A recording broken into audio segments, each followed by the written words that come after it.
has to do with the, with the brain and the neural network of how the human being is built up. What do you think? Right, I do. I absolutely do. Because, we always have the capability to create new neural pathways, to create a new design for life. So yes, actually, I do see that, and I missed my point. There was something I was going to tell you about the brain, and it just kind of went right out of my thought process. That's how the brain Um, works, right? yeah, yeah, it does. It's like, I don't know, something said, shoot, no, you won't be saying that.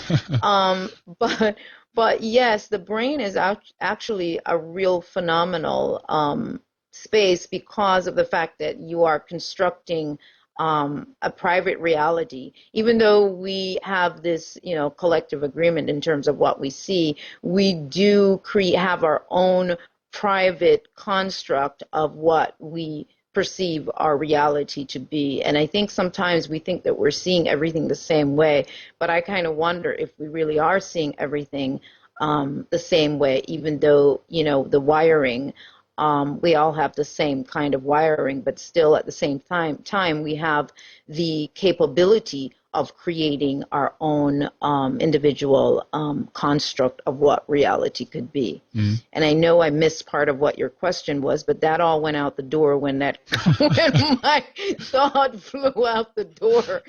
Absolutely. No, it was more about, I guess, there's a lot of science that is talking about the importance or the function, I guess, rather, of DNA itself, the genetic Oh, imprint that we are, that we come into this world with, basically. absolutely, absolutely. Yes, we do. First of all, we're carrying all these imprints from, as I said, from generations back. You've got these imprints, you've got the ancestral stuff, you've got, you just have everything. You're carrying everything besides your own bloodline of imprints. You're carrying that. And then, of course, we've got the base imprints, which we are operating by. And those base imprints are what we have, for example, a base imprint is we automatically know that gravity holds us. That's an automatic thing in our minds that we can't bypass gravity. Mm. Well, how do we know that? I mean, technically, that those are questions for me that I really started to ask. Is this a programming? Because the brain is going to accept anything and allow the body to operate based on what we actually really are believing. And so the cells in the body are going to respond. Everything about your physical vehicle is going to respond according to that. So in terms of even DNA, in terms of coming into this life, now that gets into a whole other area, which is so hard to ignore.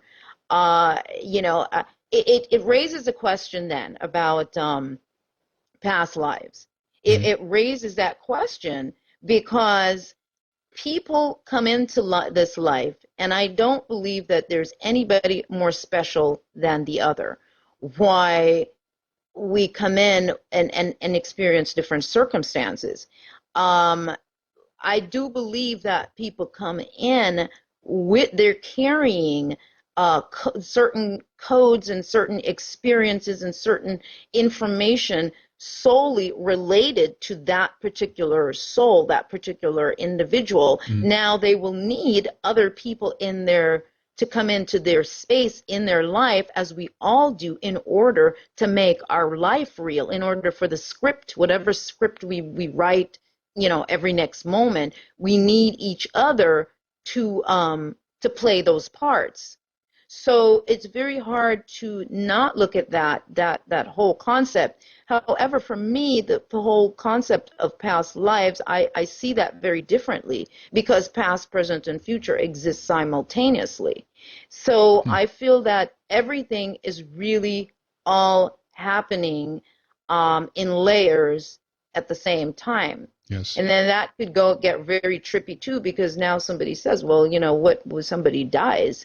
Okay, but in which time? In which time space? There are too many unanswered questions. There's too much that we do not understand about the manner in which what we call time, how it actually operates, and what's operating it, and how consistent is it, and how do you know that, yesterday was yesterday, and yesterday existed. I mean, there's just too many questions. After all, the brain, we're on a psychedelic trip in terms of the hormones and chemicals that are, processing in the brain and allowing the experience to occur. And just the very basic scientific fact that we don't see with our eyes, but it's the brain, and the eyes act as a lens. That alone, to a skeptic, should say, okay, well, maybe let me scratch my head. Let me think about this a little bit. So there are some questions that I think it's just a matter of whether somebody wants to step up to the plate and ask those questions, and not worry that it's going to shake their religious belief, whatever that is, whatever the package is that somebody handed to them and said, here you go, this is what, this particular religion, this is what we believe, and this is how it is. And I think that's what we have to do, is be able to really scratch our heads and allow ourselves to expand, allow our the potentials, allow ourselves to see that there's got to be larger potentials, and that in itself allows us to see more. So yes, I think, there are imprints coming in from other pockets of time that people are carrying, that scientists, they can't even figure it out. So that alone tells you there's more going on here with us as human beings than meets the eye. Absolutely.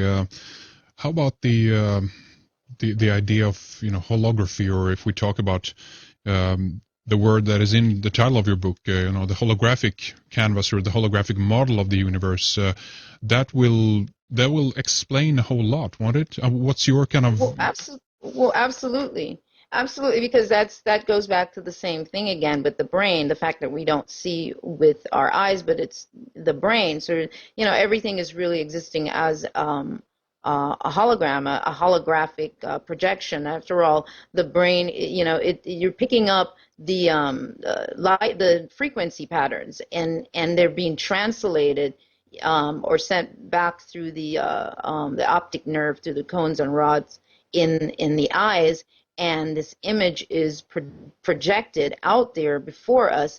But because of how the brain operates, tied in with obviously the five senses, and then if we take everything and break it down to just all frequencies, because everything is frequency patterns anyway, these five senses that we feel that we have are various frequency patterns, and it's those five senses then that are reaching out and intertwined then with what we call emotions, which are electrochemical. All of those work together to create the idea or the illusion of everything being solid.